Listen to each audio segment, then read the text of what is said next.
Rubber ആവർത്തന കൃഷിക്ക് തയ്യാറെടുപ്പുകൾ തുടങ്ങിയതോടെ റബ്ബർ തൈകൾക്ക് വിലയും വർദ്ധിച്ചു. നിശ്ചിത വർഷത്തെ ടാപ്പിംഗും സ്ലോട്ടർ ടാപ്പിംഗിനും ശേഷം വേനൽ മഴ ലഭിച്ചതോടെ ആവർത്തന കൃഷിക്ക് നിലമൊരുക്കൽ സജീവമായി. റബ്ബർ തൈകൾക്ക് ആവശ്യക്കാർ വർദ്ധിച്ചതോടെ റബ്ബർ നഴ്സറികളിൽ വിലയും വർദ്ധിച്ചു. മുൻ വർഷങ്ങളിൽ 100 രൂപയിൽ താഴെ വിറ്റിരുന്ന തൈകൾക്കിപ്പോൾ 110 മുതൽ 120 വരെയാണ് വില. വടക്കുകിഴക്കൻ സംസ്ഥാനങ്ങളിലേക്ക് റബ്ബർ തൈകൾ കയറ്റി അയക്കാൻ തുടങ്ങിയതോടെയാണ് വില വർധന ആരംഭിച്ചത്. 3 വർഷം മുമ്പ് വരെ 65 രൂപയിൽ കൂടുതൽ വിലയുണ്ടായിരുന്നില്ല. ഗ്രീൻബെഡ് രീതിയിൽ ബെഡ് ചെയ്തെടുത്ത തൈകൾക്കാണ് ആവശ്യക്കാർ കൂടുതലുള്ളത്. ഇതേ വിലയ്ക്ക് തന്നെയാണ് പുതിയ രീതിയിൽ തയ്യാറാക്കുന്ന കപ്പുതൈകളും വിൽക്കുന്നത്. റബ്ബർ ബോർഡ് നേരത്തെ ബ്രൗൺ ബെഡ് സ്റ്റമ്പുകളും ബെഡുകളും കർഷകർക്ക് സബ്സിഡി നിരക്കിൽ നൽകിയിരുന്നു. കുറച്ചു കാലമായി കൂടുതൈകൾ സർവ്വസാധാരണമായതോടെ റബ്ബർ ബോർഡ് തൈകളുടെ വിൽപ്പനയും നിർത്തിവെച്ചു.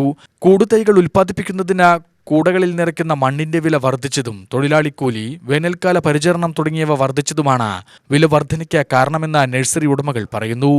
ജൂൺ ആദ്യവാരം 3 തട്ടുകൾ വളർന്ന തൈകൾ മുൻകൂർ ബുക്ക് ചെയ്തവർക്ക് നഴ്സറികൾ വിതരണം ചെയ്തു തുടങ്ങും.